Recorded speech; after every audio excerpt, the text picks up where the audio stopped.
Assalamualaikum warahmatullahi wabarakatuh. Saya Mutiara Rangkuti 6262088 ingin menjelaskan materi 5 teori, yaitu yang pertama teori try and factor.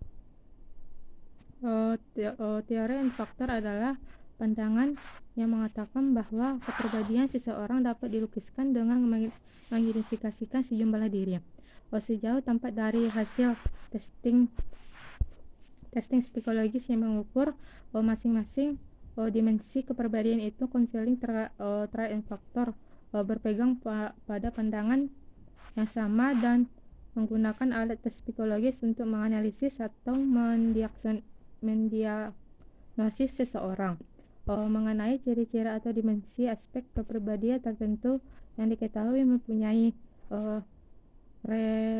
relevansi terhadap keberhasilan atau kegagalan seseorang dalam memangku jabatan dan mengikuti suatu program studi Williamson. Yang kedua, teori Kinberg. Teori Kinberg menyatakan bahwa dalam proses pemilihan karir, anak cenderung dipengaruhi oleh faktor usia. Semakin usia menginjak dewasa, anak lebih dapat memilih karirnya secara objektif dan rasional, sehingga dapat memilih karir yang spesifik dengan minat orientasinya. Yang ketiga, teori Roy. Teori Roy didasarkan pada suatu usaha untuk menunjukkan suatu hubungan antara pilihan karir dengan perbedaan individu, seperti perbedaan latar belakang, perbedaan fisik, perbedaan psikologis, dan perbedaan pengalaman. Roy adalah pengikut aliran humanistik walau memiliki perbedaan aliran humanistik. Aliran humanistik menyatakan bahwa ada 8 kebutuhan, yaitu yang pertama kebutuhan fisiologis, yang kedua kebutuhan rasa aman, yang ketiga kebutuhan untuk memiliki dan mencintai, yang keempat kebutuhan untuk dianggap penting, respek, harga diri, dan independen. Yang kelima, kebutuhan akan informasi. Yang keenam, kebutuhan untuk bisa memahami dan dipahami. Yang ketujuh, kebutuhan untuk keindahan. Yang kedelapan, kebutuhan untuk aktualisasi diri. Yang keempat, teori Donat-Super. Donat-Super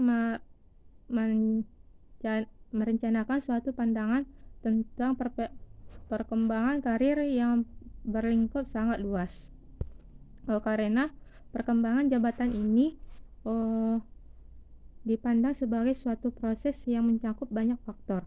Faktor tersebut sebagai terdapat pada individu sendiri,